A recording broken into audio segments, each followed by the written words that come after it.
Hey everybody, it's Mike here. Today we're talking about the Elder Scrolls, and we're not talking about Morrowind, we're not talking about Skyrim or Oblivion.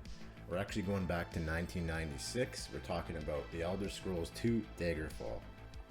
So, as you know, I've been playing the Oblivion remake, and I've been having a lot of fun with it, and it kind of inspired me to check out this game because pretty much all the games that we have today from the Elder Scrolls were inspired by this. So I thought I'd give it a shot, and it's quite free to play. Like I said, it doesn't cost you anything. And if you get some mods running, you can actually make this game not look horrible.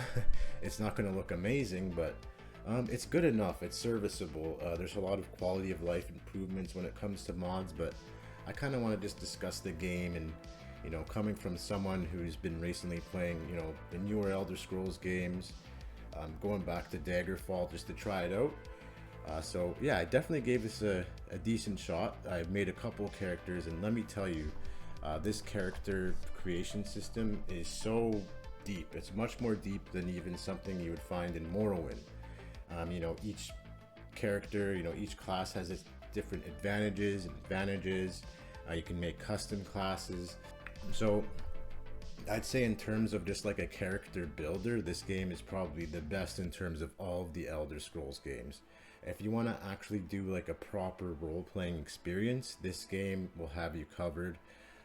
In terms of like your visuals about how your character looks, there's not too many options in terms of visual variety. You got your preset faces, but then you have, most of the classes. You don't have orcs or imperials because they haven't been introduced yet, but you still got, your Khajiits, your Argonians. So the game has a very specific leveling up system. It's more akin to Morrowind, but it's a little bit deeper than that. So you have like your primary skills, your secondary skills, and you kind of want to, focus on those primary skills to get yourself leveled up fast. Won't get too into that.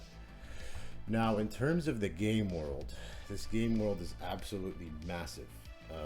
It's actually 161,000 kilometers. It's actually roughly the size of the United Kingdom.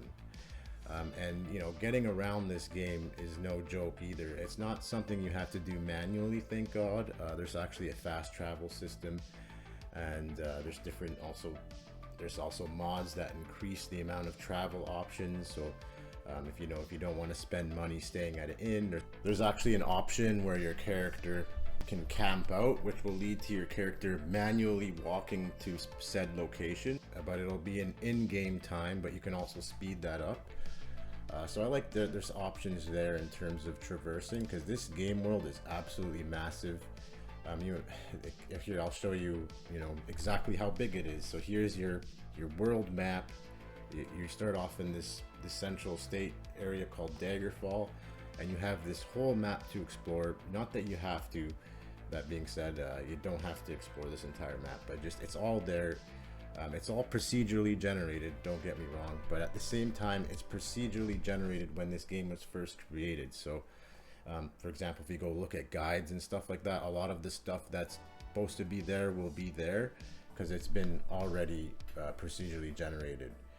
But yeah, this land is filled with 15,000 towns, cities, dungeons, and villages. There's tons of different events that take place. It's tons of quests.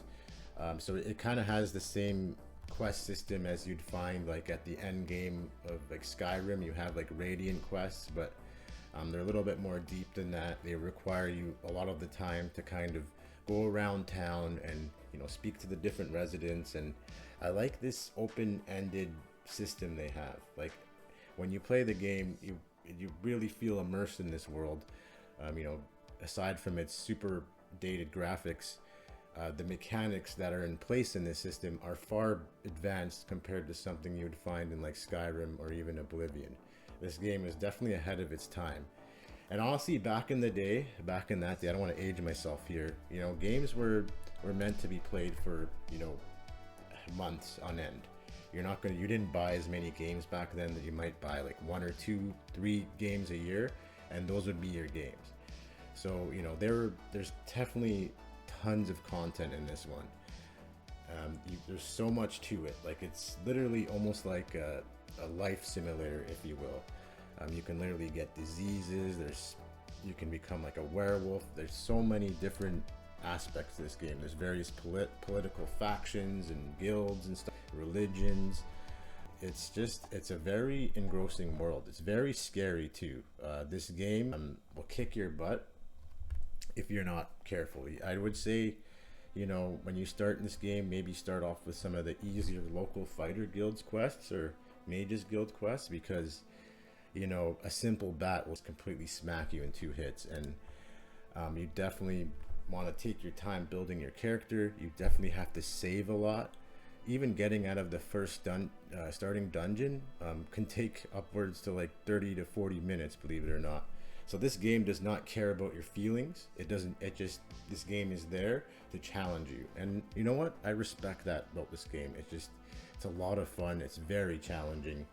And the world is very deep in terms of lore. So if you're like kind of like an Elder Scrolls nerd like me, you're gonna have tons of fun getting to learn the different characters and learning more about the land. It goes deeper than anything you'd find in like Oblivion or Skyrim. Maybe Morrowind would come somewhere close, but in terms of information, it's all text based, don't get me wrong, but in terms of lore, this game will have you covered.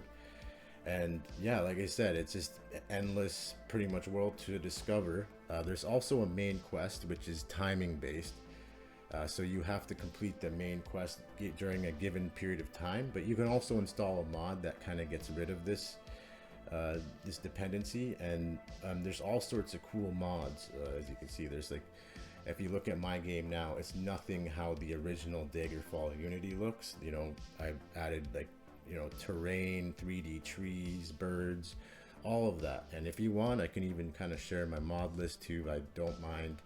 I have like almost 50 mods running right now. So different mods add different things. Like for example, there's this archaeologist guild, which is really cool. That will help kind of level up there's new characters. And there's even mods to kind of make it a little bit easier. Not that I encourage that at all. I definitely recommend you try out this game in its vanilla experience, but I have to say, like, I'm a bit of a noob, so for me this vanilla experience just kind of kicks my butt. So I definitely had to add in a mod that adds in basic mana regen, for example. But then again, play it how you like it. That's what I liked about this game. For example, in terms of character creation, it's your imagination is what you're limited to. You could have this assassin character where you climb on roof and assassinate with your bow and stuff like that, or you can become a full like mage kind of thing, or you can just be a straight murderer for Dark Brotherhood. So I have to say, I love the role playing this game. So if you're actually looking for that like almost tabletop role playing experience, this game is like far beyond any other Elder Scrolls game that you'd find in your modern day. And you know what, this game might be a fun thing for you to get into before Elder Scrolls 6. I've been looking forward to Elder Scrolls 6, and I really hope they go towards this Daggerfall approach, because there is this game's gameplay loop, the challenge it gives you, it's really engrossing. You'll get really into leveling up. It's very rewarding every time you get gold and stuff like that. But yeah, you're definitely gonna want some mods, at least in my opinion, like just the quality of life improvements. I have this compass mod that really helps a lot too. So yeah, definitely don't be ashamed to play this game with mods, because again, this game was made in 1996, and a lot of this stuff does not kind of translate easily to your modern day player. So for most modern day gamers, you're gonna definitely need some mods to enjoy this one. But otherwise, yeah, honestly, definitely try out Daggerfall. You're gonna be pleasantly surprised. You're gonna have to give it a chance, because you are gonna get absolutely destroyed when you first start this game. You're gonna die from rats, from bats, and everything is just gonna pretty much one-shot you. So it's a game of patience, but that patience leads to great rewards. And it's just overall a great experience to go in to see this the Elder Scrolls experience, how it was originally imagined. And yeah, I really hope the Elder Scrolls 6, the next game coming out, really kind of takes a lot of inspiration from Daggerfall and these deep RPG mechanics that I love. I hope we go back to its roots, but honestly, I have a feeling, you know, they're gonna go with what sells. They're probably gonna make something more along Skyrim. With that being said, this is definitely one to try out. Anyone who enjoys the Elder Scrolls series, and you know, you're a huge fan of Morrowind or Oblivion like myself, yeah, definitely try this one out. You're definitely going to be surprised. Give it some time. Get out of that starting dungeon. You know, get some quests done. Level up your character a bit, and give it a proper chance. And just, you know, be patient. There are some little funny glitches with this game where you kind of fall through the map sometimes and stuff like that. But that's what comes with something of this age. I mean, it's from 1996. But if you just enjoy this game for what it is, it's just a great tabletop style RPG where you kind of build your story and your character however you want. If you just enjoy that, you're gonna have tons of fun, endless hours of gameplay. But that's all for this one. Hope you liked this video. If you did, please consider checking out my channel and subscribing. Otherwise, we'll see you on the next one. Bye.